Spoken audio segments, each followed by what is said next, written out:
The rain had been falling for 3 hours straight when Maya Thompson pulled her soaked jacket tighter around her shoulders. The Chicago Greyhound station at 2:47 a.m. was a symphony of fluorescent buzzing, distant snoring, and the occasional announcement echoing through empty corridors. She clutched the crumpled bus ticket in her palm. Nashville, one-way, 47 to 50. Her last $47.50. The rejection email was still open on her phone screen, the words burning into her retinas even though she'd read them a dozen times. Thank you for auditioning for the Chicago Metropolitan Dance Company.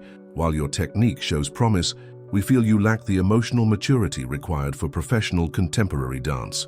Emotional maturity.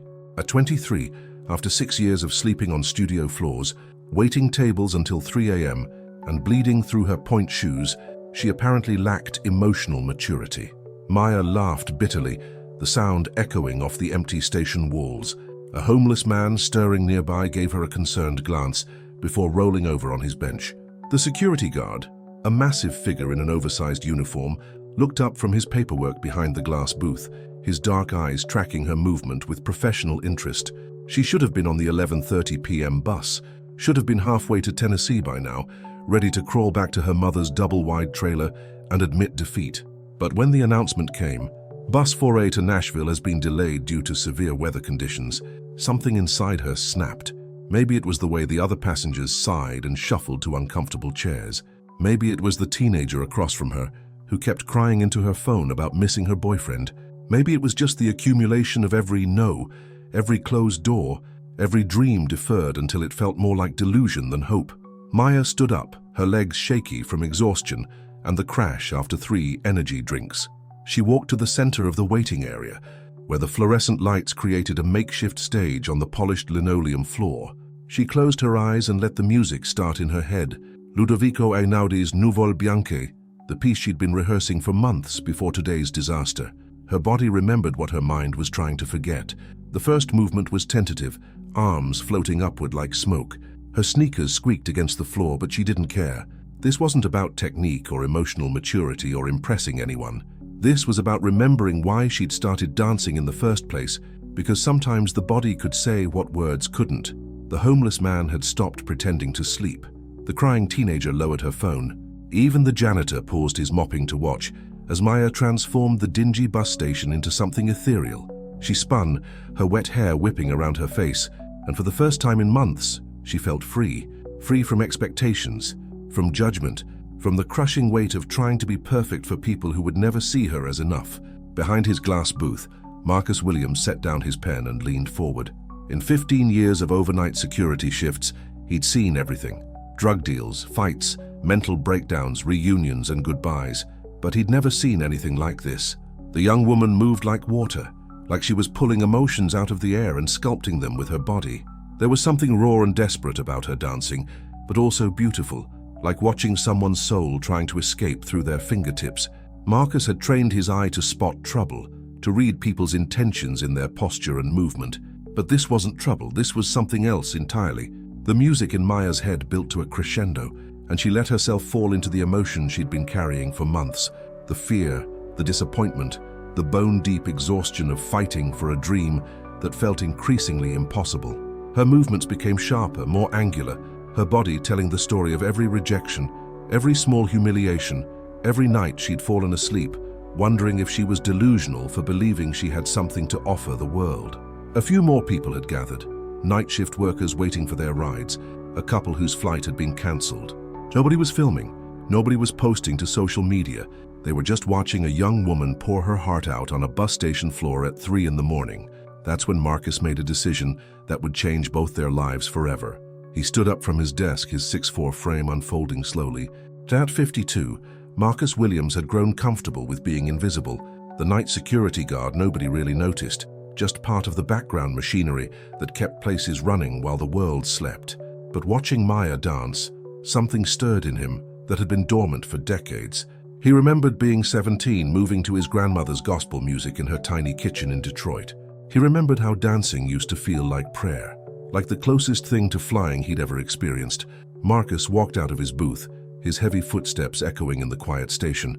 Maya's eyes were closed, lost in her private concert, but the small audience watched with growing curiosity. As the security guard approached the dancing woman, he stopped at the edge of her improvised stage, close enough that she could feel his presence. When Maya finally opened her eyes, expecting annoyance or authority, she found something unexpected: understanding. "Mind if I join you?" Marcus asked quietly, his voice barely audible over the station's ambient noise. Maya paused mid-movement, searching his face for mockery or pity. Instead, she saw something that looked like recognition, one broken dreamer acknowledging another. She nodded, stepping slightly to the side. Marcus closed his eyes, took a deep breath, and let 35 years of careful respectability fall away.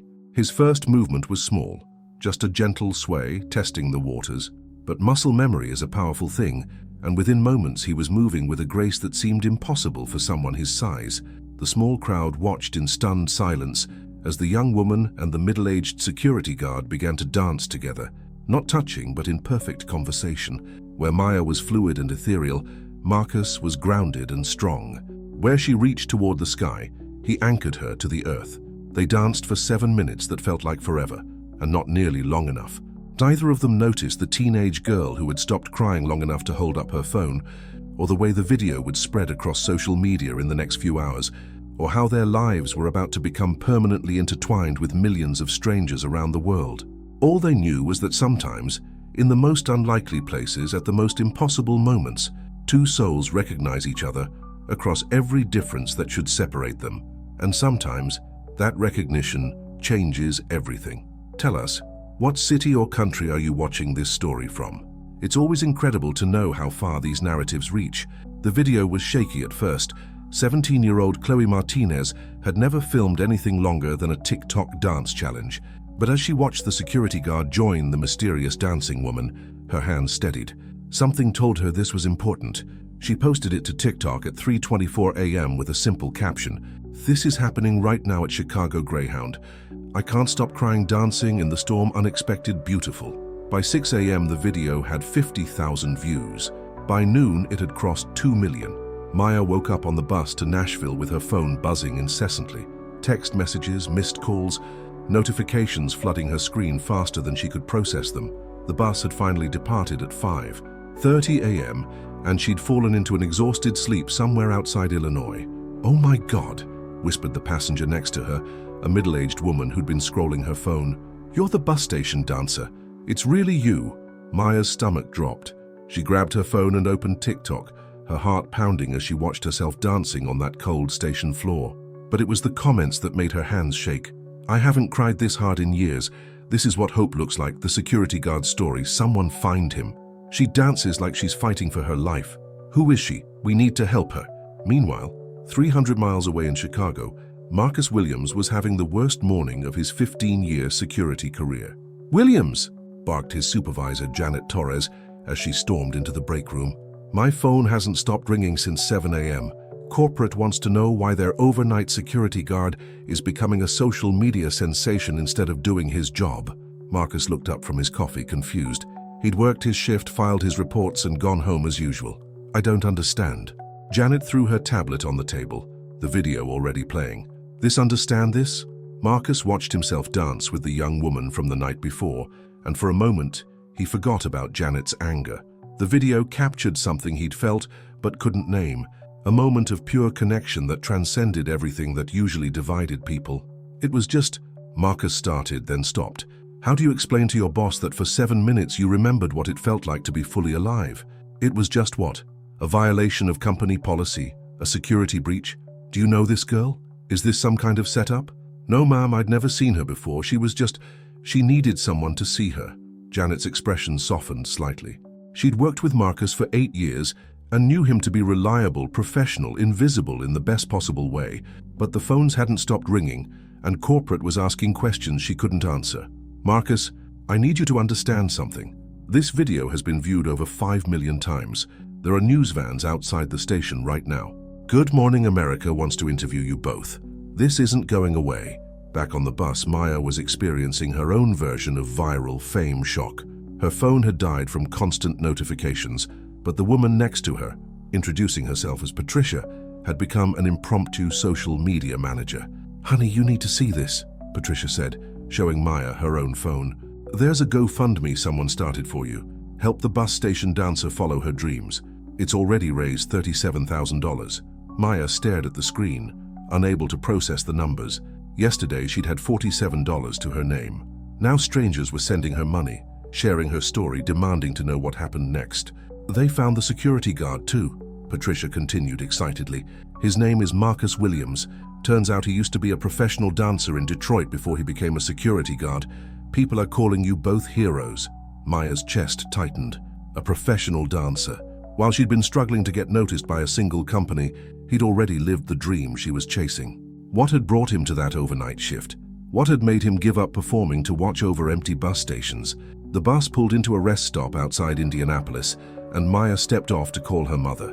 The conversation was surreal. Her mom had already seen the video, shared by Maya's high school drama teacher on Facebook.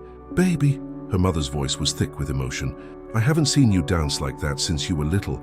Not since before you started trying so hard to be perfect for everyone else." Maya closed her eyes, remembering herself at 8 years old, dancing in their trailer's tiny living room to whatever song came on the radio. When had she stopped dancing for joy and started dancing for approval? "Mom, I don't know what to do. People are sending me money, they want to help, but I don't even know what I need help with anymore." "Maybe that's exactly what you need to figure out, sweetheart."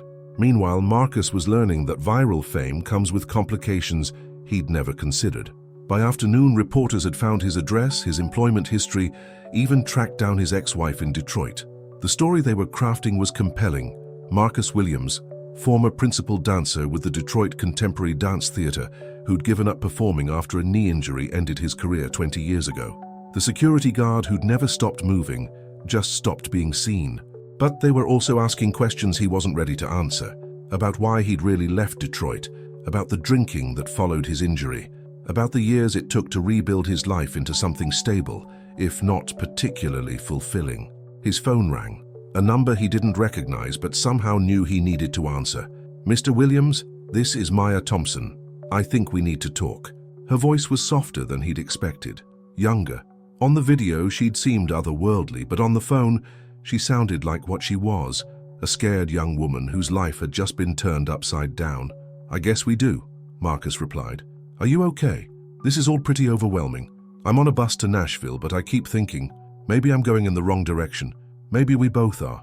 There was a pause, filled with the weight of possibility neither of them had expected to carry. "What did you have in mind?" Marcus asked. "I don't know yet, but 5 million people watched us dance together. Maybe they're trying to tell us something." As the sun set over the American Midwest, two strangers who'd found each other in the most unlikely place began to realize that sometimes the whole world conspires to keep beautiful things from disappearing.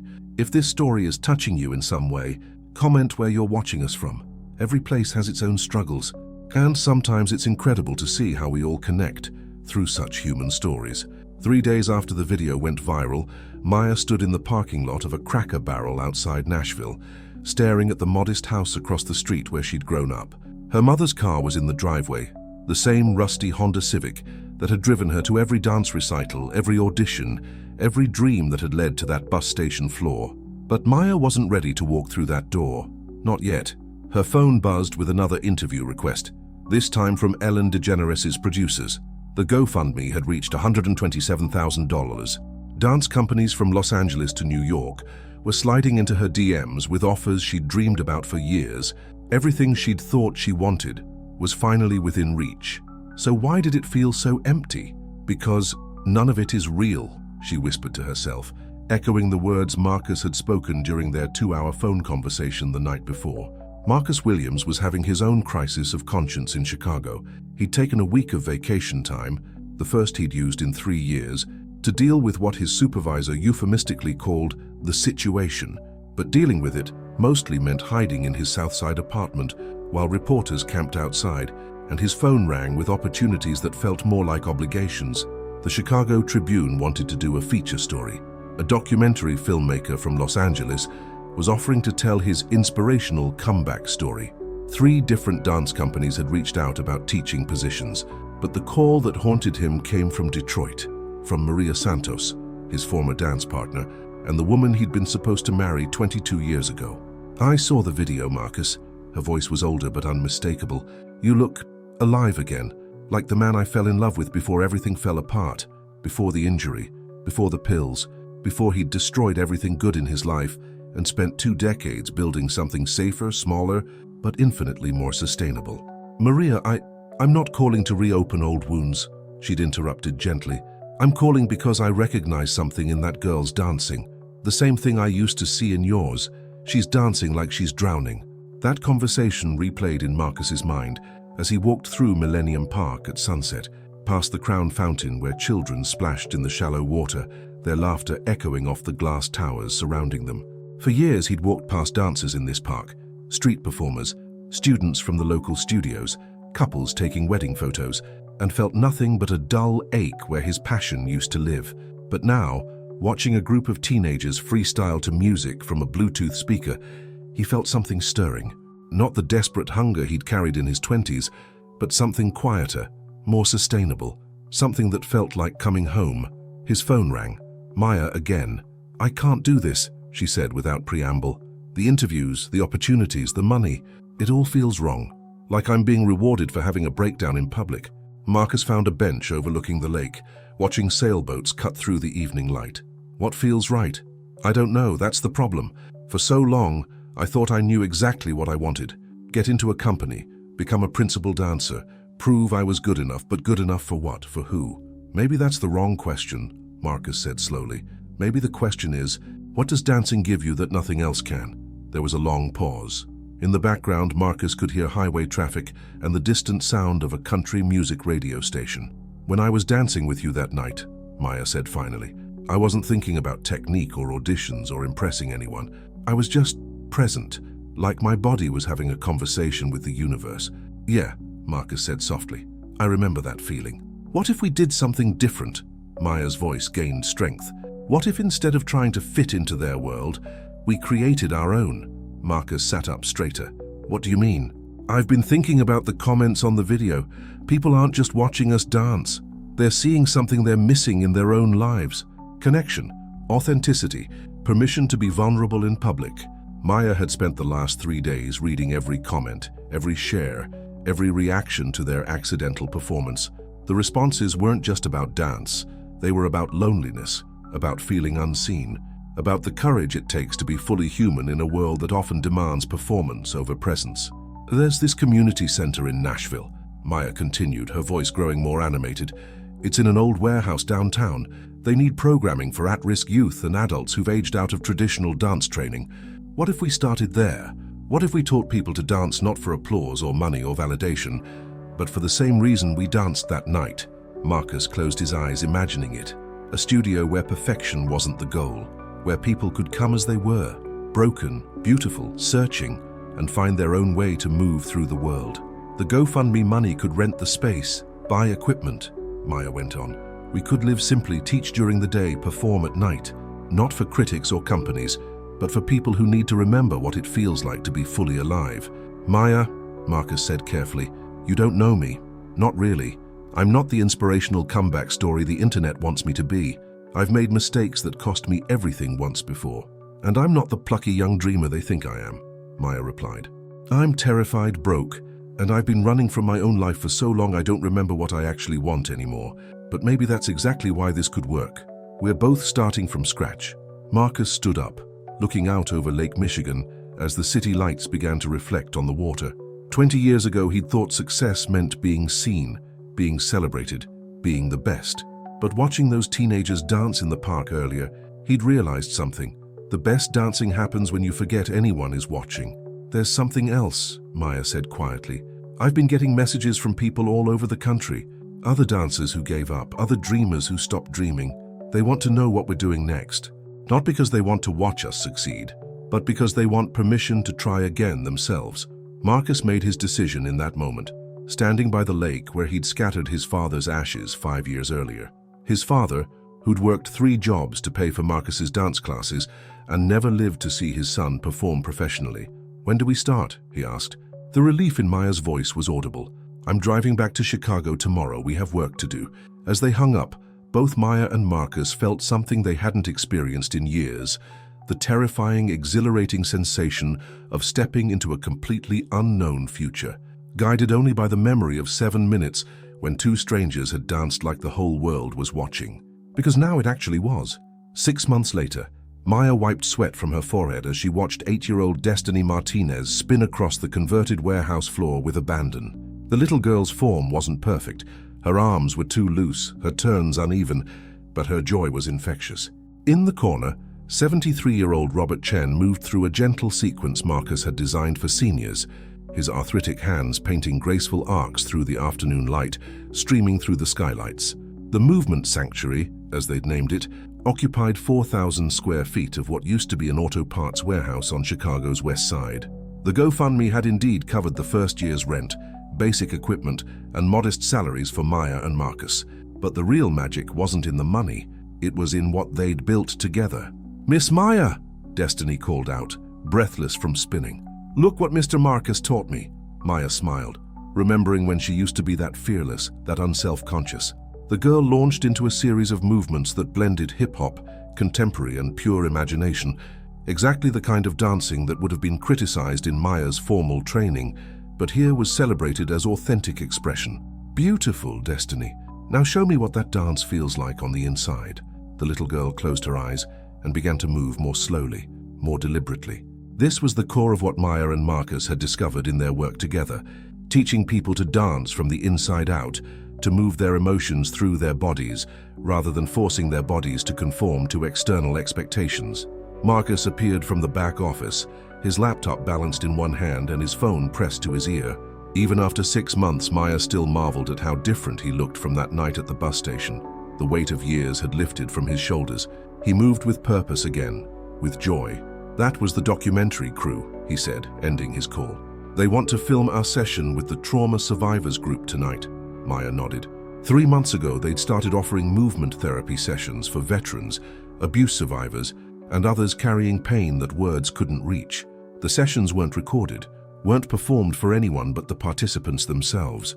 But word had spread, and now therapists across the city were referring patients to what they called the dance sanctuary where healing happens. "Are you ready for this?" Marcus asked, settling beside her on the studio's worn sofa as their afternoon kids class continued around them. Maya knew he wasn't asking about the documentary. Tonight was different. Tonight, for the first time since that viral video, they were performing together again, not for cameras or social media, but for the 100 people who'd become their community over the past months. "I keep thinking about that night at the bus station," Maya said quietly, "how I was so focused on what I'd lost that I almost missed what I was finding." Marcus nodded. "I spent 20 years thinking my dancing career was over because I couldn't do what I used to do. It took dancing with you to realize I'd just been asking the wrong questions." The afternoon session ended with their ritual closing circle. Participants ranging from age 6 to 76 shared one word that described how they felt after dancing. "Free," said Robert. "Powerful," whispered Keisha, a domestic violence survivor who'd barely spoken during her first month of classes.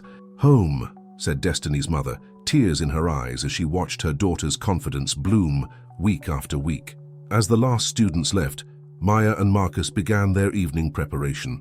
Tonight's performance wasn't a show in any traditional sense. It was a conversation with their community about resilience, about finding beauty in broken places, about the courage it takes to start over. The warehouse filled slowly as the sun set.